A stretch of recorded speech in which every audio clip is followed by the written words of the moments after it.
Bonsoir à toutes et à tous et bienvenue dans Politis au menu de votre émission.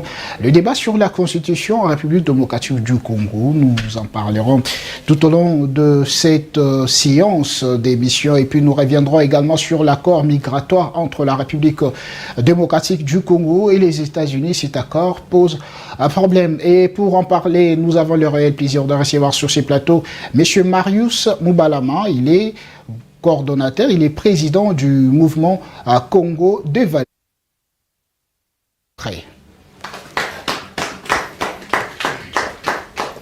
Monsieur Marius, bonsoir et bienvenue dans Politis. Bonsoir Monsieur Gaston, merci pour l'invitation. Dites-nous comment allez-vous? Oh, ça va, Dieu fait grâce, on est là, ça faisait longtemps que ce plateau me manquait et que je sois là aujourd'hui devant le public, ça me fera énormément plaisir. Merci beaucoup, prenez place. Merci. Avant de commencer, comment vous êtes proche collaborateur du prix Nobel de la paix, Dr Denis Mukwege, comment il va? Oui, Dr Denis Mukwege se porte très bien, et toujours dans les combats qui est les siens. Il se bat pour la dignité de l'homme. Et depuis un moment donné, vous avez vu le Dr Denis Mukwege comment est-ce qu'il s'est activé pour à ce que nous puissions trouver une solution durable à la crise qui sévit à l'Est. Il s'est activé au niveau international et le travail que le docteur a fait, le docteur Denis Mukwege bien entendu, a porté du fruit. C'est grâce aussi au plaidoyer qu'a mené le docteur Denis Mukwege que nous avions acquis la résolution 2773. Cette résolution-là qui intimait l'ordre déjà au mouvement terroriste M23 de quitter le territoire congolais immédiatement et sa condition, qui obligeait à ce qu'on puisse démanteler toutes les administrations parallèles mises en place par les terroristes du M23, mais également imposer les cessez-le-feu immédiat et sa condition. Vous voyez que cette résolution-là que nous avions acquis, qu'à un moment donné, le gouvernement a semblé abandonner pour s'orienter sur la voie des accords de Washington, c'était une des voies plausibles pour nous amener à une paix durable, mais que malheureusement, on a semblé escamoter. Et Dr Denis Mukwege avait joué un rôle majeur pour que cette résolution-là soit votée au niveau du Conseil de sécurité des Nations Unies. Normalement, j'ai fini pour être plus clair. Je vous donne la parole, vous avez 3 minutes pour brosser l'état actuel de la République démocratique du Congo. Vous avez 3 minutes pour brosser l'état actuel de la RDC. Allez-y. Alors, qu'est-ce que je peux dire par là? Vous savez, depuis un moment, nous sommes agressés. Parce que moi, j'aime bien dire agressés. Parce que le mouvement M23, pour nous, Mukwegistes, c'est un mouvement politico-militaire du Rwanda en évolution sur le territoire congolais. Des surcroît, ce sont des agresseurs. Ils ont été reconnus en tant que tels dans la résolution 2773 votée au Conseil de sécurité des Nations Unies. Comme je l'ai dit, cette résolution-là, c'était un instrument juridique d'une haute portée internationale qui pouvait nous amener sur la voie de la paix durable. Malheureusement, le gouvernement congolais s'est engagé sur la voie de l'accord de Washington, qui jusqu'au jour d'aujourd'hui n'a pas produit d'effet parce que sur le terrain, c'est chaque jour que, pendant que les accords étaient en train d'être signés, c'est à ce moment-là que les mouvements M23 étaient en train d'avancer. Et pourtant, avec cette résolution-là, si le gouvernement congolais s'était engagé avec cette résolution-là, parce que vous allez vous rappeler que juste après que la résolution 2773 soit votée, le Dr Denis Mukwege c'était encore activé au niveau du Conseil, au niveau du Parlement européen, jusqu'à ce que nous avions pu décrocher plusieurs sanctions contre le Rwanda. Vous pensez que les sanctions infligées au régime de Paul Kagame, c'est grâce à Denis Mukwege? Vous ne parlez pas du gouvernement. Qu'est-ce qui s'est passé? Il dit au niveau de l'Union européenne, Dr Denis Mukwege s'était activé. Pourquoi vous ne parlez du gouvernement? Non, je parle de ce que Dr Denis Mukwege fait. Je ne veux pas parler du gouvernement. Vous voulez quand même mentionner que c'est le gouvernement aussi. Je vais y arriver. J'ai dit que Denis Mukwege a joué, c'est ce que j'ai dit, que grâce aussi au lobbying, à la diplomatie agissante menée par Dr Denis Mukwege au niveau international, qui la résolution 2773. Au-delà de cette résolution-là, nous avons vu comment est-ce que Dr Denis Mukwege s'était encore activé au niveau de l'Union européenne et l'Union européenne avait pris des sanctions contre le Rwanda. Ces sanctions que l'Union européenne avait prises contre le Rwanda ont été fragilisées quand le gouvernement congolais s'est résolu d'abandonner la voie de la résolution 2773 pour aller sur la voie des accords de Washington.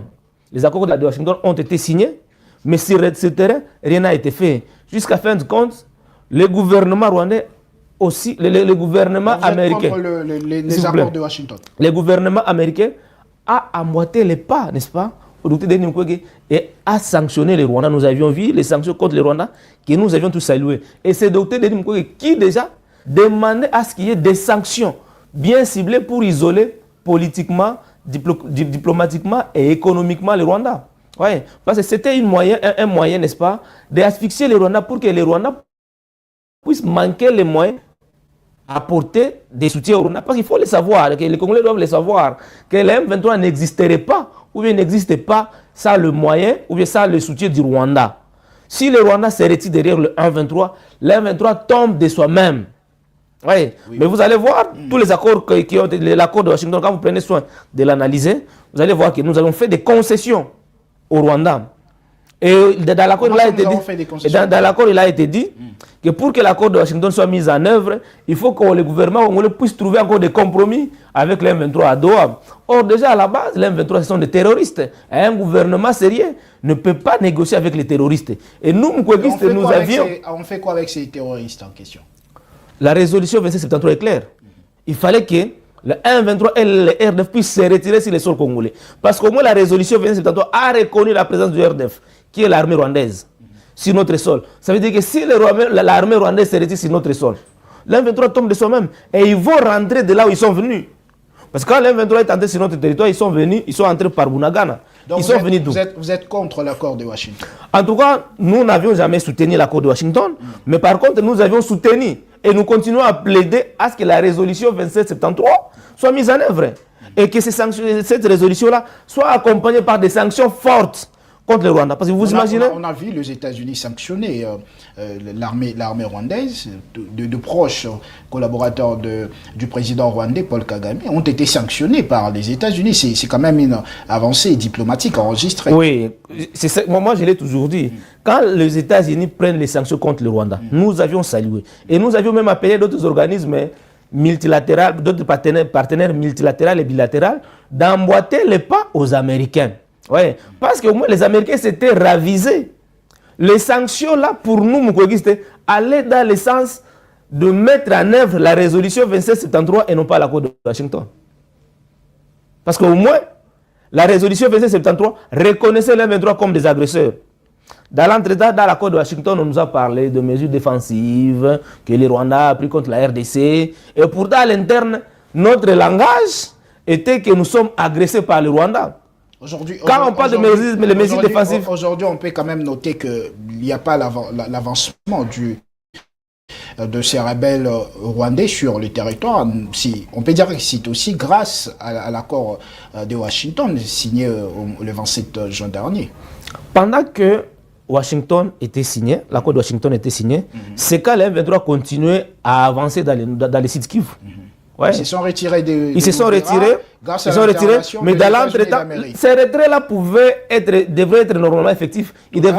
Pour dire que l'accord a produit des effets, il faudrait que l'M23, autant qu'il s'était retiré d'Ouvira, devrait se retirer de Bukavu, de Goma et de toutes les zones occupées. Là, on dirait que l'accord de Washington a produit des effets. Mais jusque-là, Bukavu, Goma et d'autres territoires sont sous l'emprise du M23. Je dirais même du Rwanda, parce que c'est le Rwanda en fait qui nous assiège.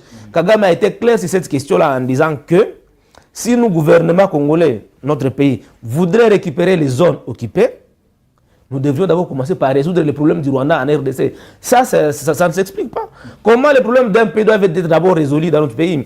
C'est cela qui a le problème. Et donc, je l'ai dit encore, la résolution 2773, c'était l'instrument juridique qui nous donnait, qui nous amenait sur la voie de la paix sans contrainte particulière. Par contre, les accords de Washington tels qu'ils ont été signés nous amènent, comme pour ceux qui l'admettent ainsi, sur la voie de paix, mais avec des contraintes.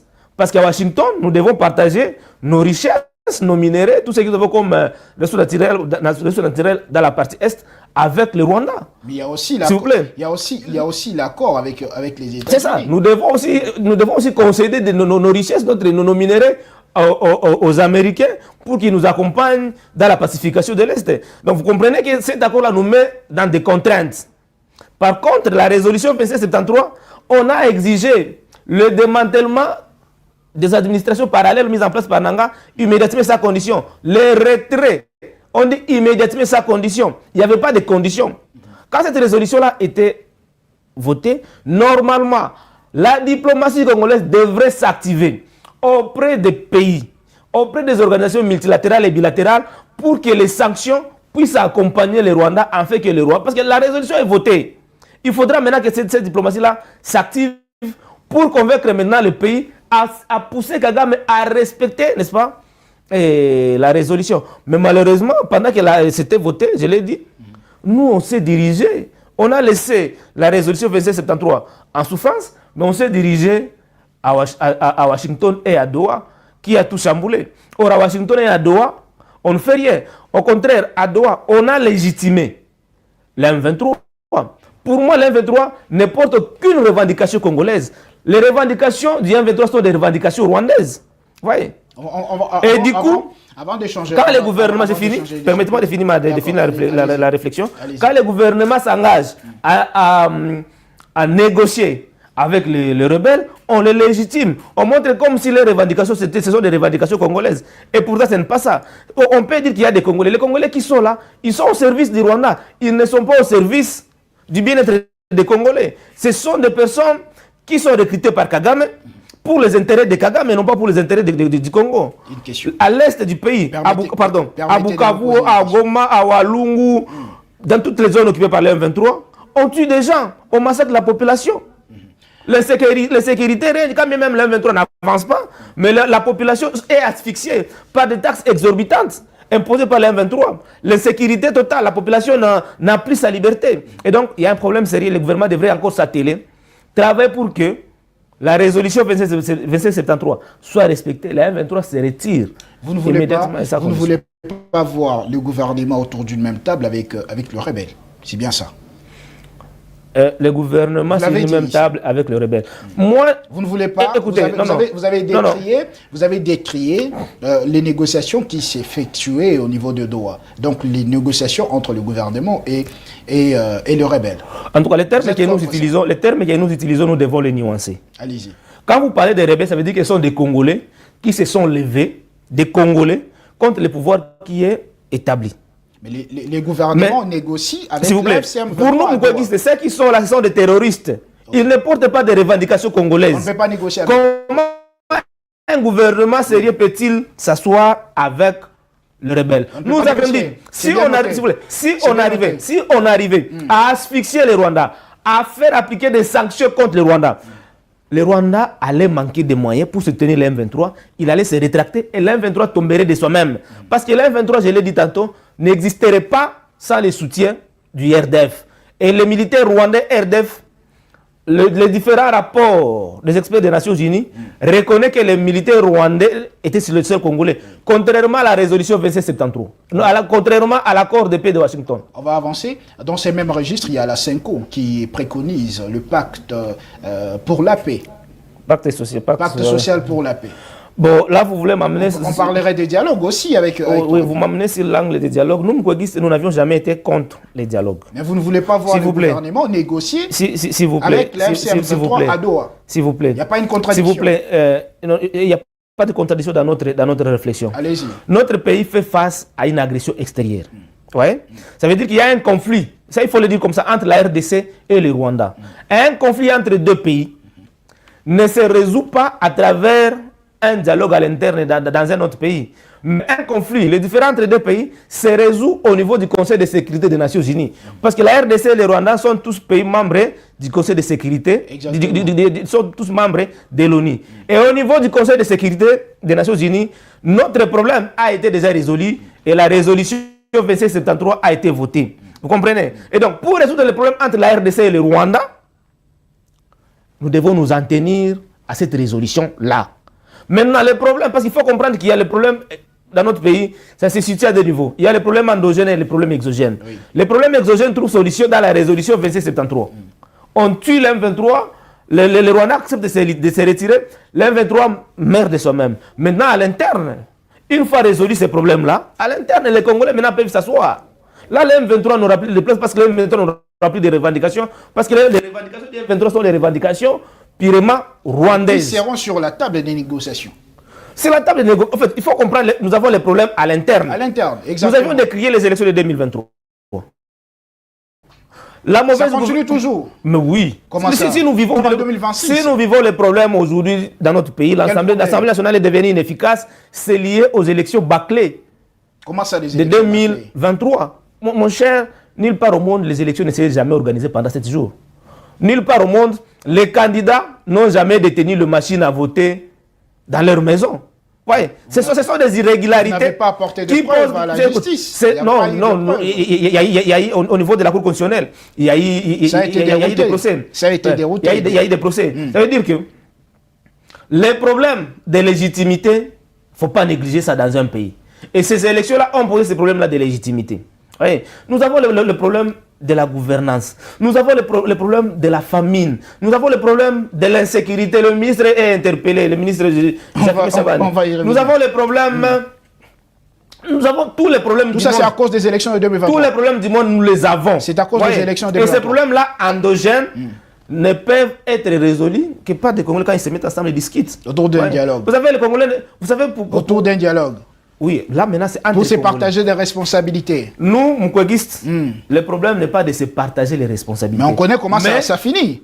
Après les dialogues, on connaît comment ça finit. Le problème que nous avons, c'est pour fixer nos soucis à l'interne, afin que nous puissions, les séances électorales à venir prochainement, nous puissions organiser des élections dans de bonnes conditions, afin que les peuples cette fois-ci puissent choisir ses représentants, son président, qui sera à mesure de gérer le pays comme il se doit. Et non pas pour partager le pouvoir afin que tel soit à tel ministère, tel soit à tel... Non. C'est que nous puissions d'abord régler les problèmes. Que la population congolaise ait la possibilité d'avoir accès aux infrastructures de base. Vous savez qu'il y a... Même si on peut parler de la gratuité de maternité aujourd'hui, mais dans certains coins, dans notre pays, vous les femmes continuent à accoucher à même les sols. Les femmes continuent à faire des kilomètres pour aller vers des hôpitaux, pour avoir de l'eau potable. Les enfants dans d'autres coins du pays sont obligés de se déplacer par des kilomètres. Allez en Équateur, vous allez voir les enfants, pour aller d'un coin à un autre, ils prennent le risque de traverser le fleuve avec les boîtes, les pirogues. Ce sont des réalités que nous sommes en train de vivre dans notre pays. Et vous pensez, allez dans des écoles de gratuité, vous allez voir que dans des écoles, dans des classes, il y a 60-80 élèves. Et à Tous sont des problèmes qu'on doit étudier. Et à travers un dialogue, vous pensez que ça... Tout ce que vous venez de décrire, tout ce que vous venez de peindre comme tableau, ça sera directement un clin d'œil. Ça veut dire que tout Congolais qui a une revendication, il vient le mettre sur la table et ensemble à l'unisson, on réfléchit. Mais que faites-vous des institutions? Il y a des institutions qui marchent normalement. Pourquoi vous parlez de la clause de légitimité alors qu'il y a des institutions qui marchent normalement? Non, vous êtes journaliste expérimenté, vous connaissez comment est-ce que nous sommes. Vous ne pouvez pas dire que non, les institutions marchent très bien, alors que il n'y a pas de crise institutionnelle. Pardon, s'il vous plaît. Alors que ces mêmes institutions-là ne peuvent pas travailler pour l'intérêt de ces compatriotes qui sont sous les jougs du Rwanda. Parce que... Vous n'allez pas quand même nous dire que le gouvernement ne fait rien. S'il vous plaît, le gouvernement de Kinshasa aujourd'hui n'a pas un mot. On a une diplomatie agissante. Vous m'interrompez à tout moment. Allez-y, je vous relance. Le gouvernement de Kinshasa n'a pas un mot à dire par rapport à la population qui est meurtrie à Bukavu. Et cette population-là tourne leur regard toujours à Kinshasa. Parce qu'ils savent que c'est Kinshasa où il y a des institutions, où il y a des personnes qui ont voté et qui sont censées trouver solution à leurs problèmes. C'est le chef de l'État qui a prêté serment sous fond de l'article 74 de la Constitution, de sécuriser la population, n'est-ce pas? De protéger nos frontières. C'est ici où cette population-là tourne son regard. Ouais. Mais ici, Kinshasa ne peut pas intervenir par rapport à cette population-là. Et ça, c'est un problème. Donc, on peut bien dire que les institutions fonctionnent bien, mais qui n'est pas à mesure d'assister sa population qui est en souffrance. Parce qu'il ne faut pas l'oublier. La population de Bukavu, la population de Goma, la population de Walungu, la population de Kaziba, ils souffrent comme vous n'avez pas idée. Ils manquent de tout. Ils n'ont pas le médicament.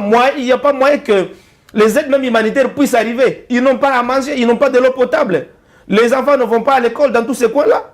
Monsieur Marius, mais par manque de moyens. Reconnaissez quand même que le gouvernement est en train d'abattre un travail pour l'amélioration de la situation sociale de la population. Vous ne pouvez pas nous dire que quand vous dites l'amélioration de la situation sociale de la population, mais monsieur les journalistes, vous vivez à Kinshasa, il faut parler de Kinshasa. Vous vivez à Kinshasa. Nous avions largement perdu notre pouvoir d'achat. Moi, je suis parent. À l'époque, pour acheter une boîte de lait, si j'avais un billet de 10 $, je pouvais donner les 10 $ là, n'est-ce pas? Et on me donne la boîte. On dit que la crise est mondiale. La boîte de lait, et on me restitue au moins 8 000 francs.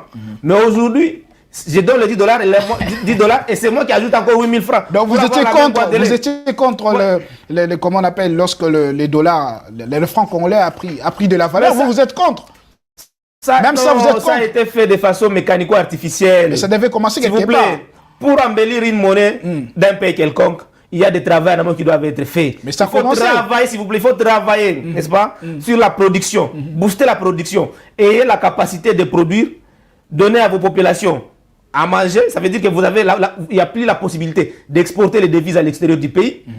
Et l'excédent de votre production, vous vendez à l'extérieur, vous faites encore entrer les devises. Plus les devises entrent en grande quantité dans notre pays, ça donne de la valeur à notre monnaie locale. Donc vous réclamez vos 8 000 francs. Qu'est-ce qu'on a fait? Nous avons largement perdu notre pouvoir d'achat. Et ça, c'est la politique que vous semblez louer. Vous réclamez vos 8 000 francs, des dollars. Écoute, on nous a vanté la gratuité de l'enseignement de base. Si cette gratuité-là était effective, et j'ai mis tout le monde à défi, c'était vraiment efficace et de qualité. Les écoles privées qui pilent la Kinshasa à le fermer. Parce qu'aucun parent ne peut vouloir aller donner l'argent dans l'école privée pendant qu'il se rassure de la qualité des bons enseignements chez l'État. Et tous ces politiques-là, qui louent la gratuité, c'est un droit constitutionnel, mais qui devrait être bien encadré. Tous ces gens-là, leurs enfants sont dans des écoles privées et d'autres sont à l'étranger. Et c'est nous, la population, qui sommes dans des écoles où la qualité de l'enseignement n'est pas au rendez-vous. Il faut un moment faire le tour du Congo profond. Vous allez voir les conditions dans lesquelles les enfants étudient, à même les sols. Il n'y a pas de toiture.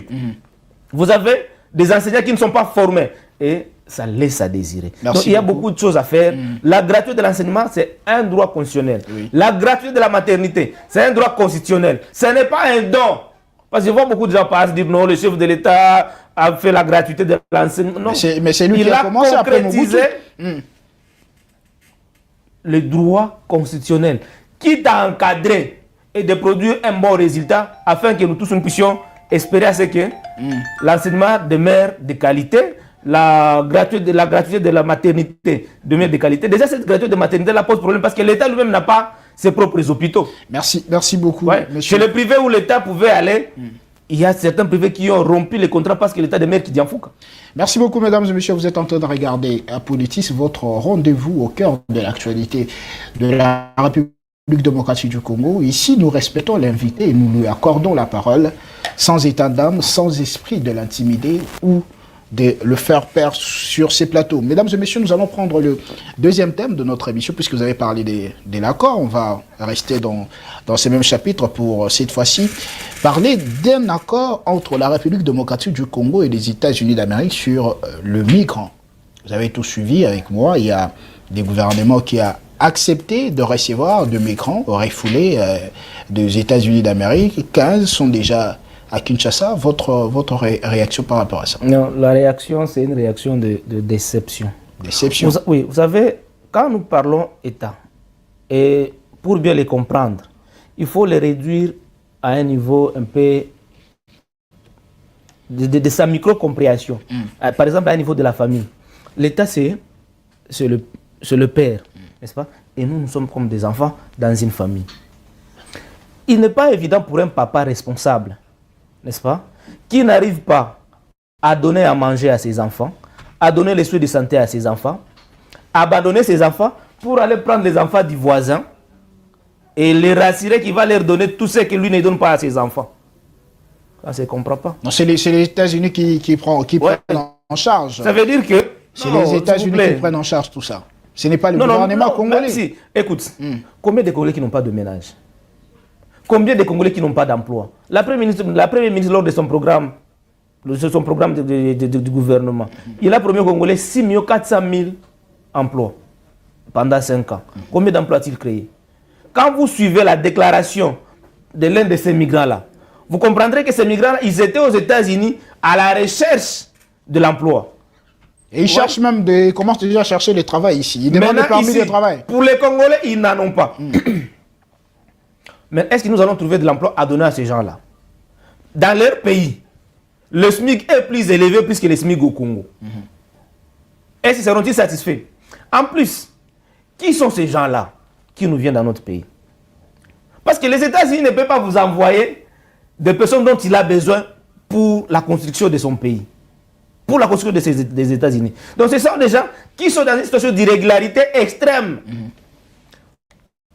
qu'on envoie ici chez nous, qui ne vont pas être d'aucune utilité. Quand vous suivez la nationalité telle qu'on nous dit de ces gens-là, ils sont ici des pays où le taux de criminalité est très élevé, là où les commerces, comment on les appelle, les dealers, les commerces illicites. Les commerces illicites de produits toxiques. Et ce sont des gens qui sont des experts dans le blanchiment des capitaux, de maniement des armes. Donc ce sont ces gens-là qu'on nous envoie dans notre pays. Donc le gouvernement doit faire attention. Le gouvernement doit faire extrêmement attention. J'ai lu aussi sur les réseaux sociaux, et ce sont même des gens qu'on a refusés dans leur pays. Mais nous les acceptons. On nous parle aujourd'hui de plus de 1100 Bien que le président américain a nié ne pas être au courant de ça. Mais alors c'est grave. C'est grave. Maintenant ça se passe donc comment? c'est pas officiel. C'est grave. Ça veut dire que le gouvernement prend des engagements à l'insu de l'Assemblée nationale. Parce que quand vous lisez même l'article 214 qui est torpillé par le gouvernement, on parle des accords liés à des États ou bien à l'état des personnes qu'il faut peut-être recevoir dans votre pays. Ces gens-là, ils auront quel statut ici? Et ça, c'est le problème. Ils auront quel statut? Donc, ça a été très mal négocié. On ne peut pas nous recevoir les gens qui sont refusés dans leur pays. Prenez le cas des Afghans qu'on veut ramener dans notre pays. Vous savez qu'à un moment donné, les Américains ont assiégé l'Afghanistan pendant une longue période. Tous ces gens-là qui ont travaillé en connivence avec les Américains, ils ont été chassés dans leur pays. Ils ont fui. Et ils ont été mis quelque part, je crois, vers Dubaï et tout. Et c'est ces gens-là qu'on veut nous ramener. Parce qu'ils ne peuvent plus rentrer. Le pouvoir qui est là, le pouvoir islamiste qui est là, ne peut pas les recevoir parce qu'ils ont trahi leur nation. Et ce sont ces gens-là qui viendront dans notre pays. Pour combien de temps, on ne sait pas. Et il faut faire attention. Parce que le problème que nous vivons aujourd'hui dans notre pays, c'est venu de ça. En 1994, lorsque les génocides s'éclatent au Rwanda, on nous avait encore imposé, obligé d'accepter les réfugiés rwandais sur notre territoire. Et nous avons accueilli plus de millions de réfugiés. On nous avait dit encore que nous, ils sont là pour un temps et tout. Ça fait 30 ans aujourd'hui.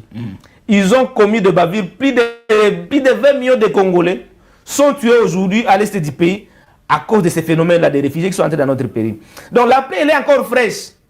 Et quand on accepte de recevoir encore des migrants dont on ne connaît pas les tenants et les aboutissants, on ne sait pas comment est-ce qu'on va les encadrer ici.